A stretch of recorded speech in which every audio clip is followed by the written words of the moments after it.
News చూస్తున్నాం. HCA పై Telangana high court కీలక వ్యాఖ్యలు చేసింది. హెచ్సిఏ అధ్యక్షుడి నియామకం చెల్లదంటూ హైకోర్టు స్పష్టం చేస్తోంది. ఏజీఎంలో కొత్త అధ్యక్షుడిని ఎన్నుకోవాలని హైకోర్టు సూచిస్తోంది. అలాగే అమర్నాథ్ ను బాధ్యతల నుంచి కూడా తప్పించాలంటూ హైకోర్టు వ్యాఖ్యలు చేసింది. ప్రస్తుతం ఈ వ్యాఖ్యలు సంచలనంగా మారాయి.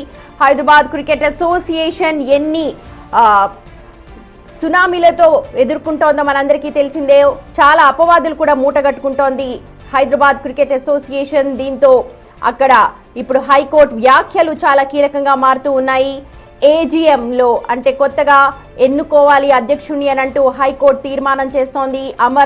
ప్రస్తుతం ఉన్న అమర్నాథ్ ను బాధ్యతల నుంచి తప్పించాలని కూడా హైకోర్టు సూచనలు చేస్తోంది. ఇక హెచ్సిఏ సెక్రటరీ స్పెషల్ ఏజీఎం నిర్వహించాలి అని కూడా హైకోర్టు సూచనలు చేస్తోంది. మొత్తానికి హైదరాబాద్ క్రికెట్ అసోసియేషన్ ప్రక్షాళన దిశగా హైకోర్టు ఈ ఆదేశాలు ఇచ్చినట్టుగా మనం అర్థం చేసుకోవాలి. హైదరాబాద్ క్రికెట్ అసోసియేషన్ ఇప్పటికే చాలా అపవాదులను మూటగట్టుకుంది. అక్కడ సెలక్షన్స్ కావచ్చు, లేకపోతే బోర్డు మెంబర్స్ కి సంబంధించి ప్రతి ఒక్కటి కూడా వివాదాస్పదంగానే మారుతూ వస్తోంది. ప్రస్తుతం హైకోర్టు చేసిన వ్యాఖ్యలతో ప్రస్తుతం క్రికెట్ అసోసియేషన్ లో మార్పులు వచ్చే అవకాశం కనిపిస్తోంది. ప్రస్తుతం హెచ్సిఏ అధ్యక్షుడిగా నియామకం చెల్లదు అనంటూ హైకోర్టు స్పష్టం చేసింది. అలాగే ఏజీఎంలో కొత్త అధ్యక్షుడిని ఎన్నుకోవాలని చెప్పి కూడా అంటోంది. ప్రస్తుతం ఈ వ్యాఖ్యలైతే హైదరాబాద్ క్రికెట్ అసోసియేషన్ లో కాస్త ప్రకంపనలు సృష్టించింది అనే చెప్పుకోవాలి. మొత్తం అమర్నాథ్ ఎవరైతే ఉన్నారో కీలకంగా భావిస్తున్న అమర్నాథ్ ను కూడా బాధ్యతల నుంచి తప్పించాలి అని చెప్పి హైకోర్టు సూచిస్తోంది.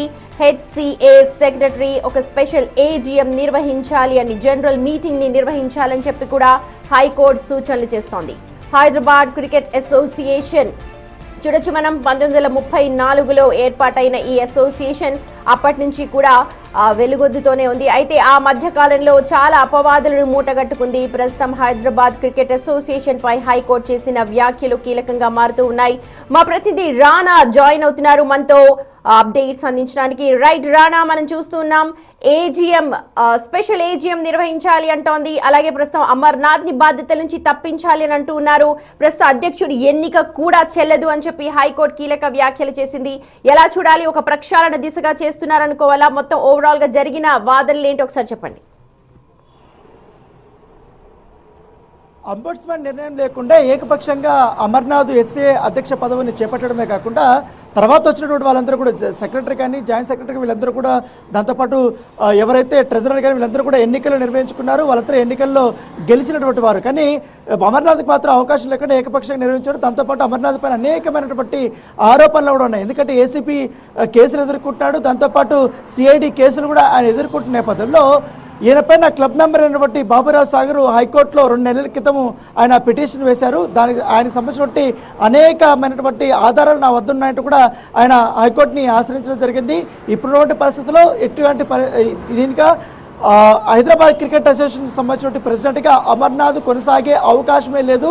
ఖచ్చితంగా ఆయన్ని అధ్యక్ష పదవి నుండి తప్పించాల్సిన అవసరం ఉందనేసి కూడా ఆయన తన పిటిషన్లో పేర్కొన్నటువంటి నేపథ్యం ఏర్పడుతుంది. సో దాంతోపాటు ఇన్ని రోజుల పాటు వెకేషన్ లీవ్ ఉండడం వల్ల ఇవాళ విచారణకి వచ్చింది. విచారణకు వచ్చిన తర్వాత ఎవరైతే పిటిషనర్ బాబురావు సాగర్ వేసినటువంటి ఈ యొక్క పిటిషన్ని పరిగణలోకి తీసుకున్న తర్వాత దీనిపైన తీర్పు హైకోర్టు ఇవాళ వచ్చింది. సో అమర్నాథ్ని అధ్యక్ష పదవి నుంచి తీసేయండి, అత్యవసర పరిస్థితుల్లో స్పెషల్ ఏజీఎంని ఇప్పుడు ప్రస్తుతం ఎలక్ట్ అయినటువంటి మండే జీవన్ రెడ్డి ఇప్పుడు సెక్రటరీగా ఉన్నారు కాబట్టి స్పెషల్ ఏజీఎంని మీరు వెంటనే కండక్ట్ చేసి అధ్యక్షుడిని వెనుక్కునే విధంగా కూడా ఎలక్షన్స్కి మీరు ప్రిపేర్ అవ్వన్నట్టు కూడా ఇవాళ హైకోర్టు ఆర్డర్ ఇచ్చినటువంటి నేపథ్యం ఏర్పడుతుంది. నిన్న చూసాం చాలా ప్రతిష్టాత్మకంగా హైదరాబాద్ క్రికెట్ అసోసియేషన్ ఏకంగా T20 లీగ్ను కూడా నిన్న ఒక ఆక్షన్ కూడా నిర్వహించారు. ఆ ఆక్షన్లో నిన్న అమర్నాథ్ చాలా ప్రముఖంగా ఉన్నారు. ఎందుకంటే ఆయన ప్రెసిడెంట్గా ఉన్నారు కాబట్టి ఆయన ఆధ్వర్యంలో ఈ తతంగం అంతా జరగాల్సిన అవసరం ఉంది. సో నిన్న కన్నుల పండుగ ఈ ప్రోగ్రాం జరిగింది. సో నిన్న జరగగానే ఇవాళ హైకోర్టు నుంచి మీరు అధ్యక్ష పదవి నుంచి తప్పుకోవాలంటూ కూడా ఏకంగా హైకోర్టు సెలవిచ్చినటువంటి పరిస్థితి పడుతుంది. ఇది ఒక నిజంగానే అమర్నాథ్కి ఒక పెద్ద బిగ్ సెట్ బ్యాక్గానే మనం చూడాల్సిన అవసరం ఉంటుంది. ఎందుకంటే తదుపరి ప్రెసిడెంట్గా ఎవరిని నిలబెడతారన్న దానిపై ఒక ఆసక్తికరమైన పరిణామం. ఎవరెవరు రేస్ లో ఉన్నారు? నిజంగా మీరు అన్నట్టుగా అమర్నాథ్ కి చాలా పెద్ద సెట్ బ్యాక్. ఇన్ని రోజులు కూడా ఒక కింగ్ మేకర్ లాగా ఒక మంచి హవా కొనసాగింది హైదరాబాద్ క్రికెట్ అసోసియేషన్ లో మనం చూసాము. ప్రస్తుతం ఎవరు రేస్ లో ఉన్నట్టు కనిపిస్తోంది మీకు? సో దాదాపు 4 మంది దాకా కూడా ఇప్పుడు రేసులో ఉన్నట్టుగా మనకు సమాచారం అవుతుంది. ఎందుకంటే గతంలో అధ్యక్ష పదవి కోసం పోటీ చేసినటువంటి ఆగంరావు ఉన్నారు. ఆయన కరీంనగర్ క్రికెట్ అసోసియేషన్ నుంచి ఆయన ప్రాతినిధ్యం వహిస్తున్నారు. జిల్లాల నుంచి మొదటి నుంచి కూడా ప్రాతినిధ్యం కావాలనే ఉద్దేశంతో ఆయన మొదటి నుంచి కూడా ప్రెసిడెంట్ పోస్టుల కోసం ఆయన ప్రయత్నం చేశారు. గత ఎన్నికల్లో కూడా ఆయన ఓడిపోయారు. సో ఇప్పుడు ఈసారి ఖాళీ అయింది కాబట్టి ఖచ్చితంగా ఎలక్షన్ జరిగితే ఆయన కూడా పోటీ వచ్చే అవకాశం. మరోవైపు ఎవరైతే ఇప్పుడు అమర్నాథ్ దిగిపోవాలని కూడా పిటిషన్ వేశారో బాబురావు సాగర్తో పాటు మరొక కీలకమైనటువంటి club member Bhaskar Rao, so ఆయన కూడా పోటీలో ఉన్నట్టుగా మనకు సమాచారం అవుతుంది. Right Rana, thank you so much.